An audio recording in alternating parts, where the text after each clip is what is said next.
बाले महा हिलो झारखंड सरकार विरुद्ध प्रोजेक्ट भवन रेना सेक्रेटारिएट ऑफिस घेराव कमी हो रहा है वो बीजेपी और उना कमी हो रहा तालारे पुलिस और बीजेपी कमियर को तालारे ने आवता फाम हुई ना और जहां खतीते आयमा बीजेपी कमियर को घल कना उना साव सावते पुलिस कमियर को घल कना और उना तायम सरकार पाहटा खन एफआईआर हो हुई कना बीजेपी विरुद्ध रे और उना बाबत एमपी अर्जुन मुंडा अड़िस सदर काते लय कदाय जे नोआ दो मिटांग राजनैतिक षड्यंत्र कना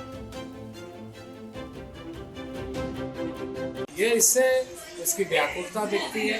और राजनीतिक जिसको कहा जाए कि षड्यंत्र,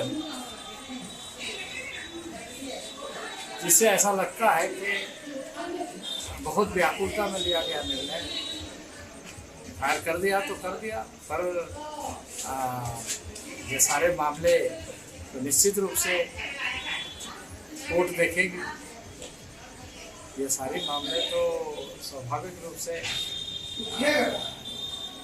आने वाले दिन में देखा जाएगा कि क्या सत्य है क्या नहीं है। आज तो कल जिस तरीके से बर्बरतापूर्वक लाठीचार्ज हुई है और जिस तरीके से लोग घायल हुए हैं,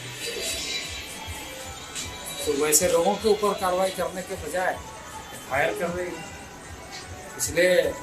भारतीय जनता पार्टी के नेतृत्व में आज काला दिवस मनाया गया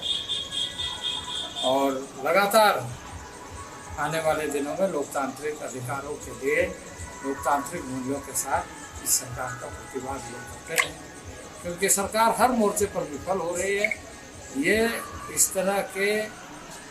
कदम से दिखाई दे रहा है।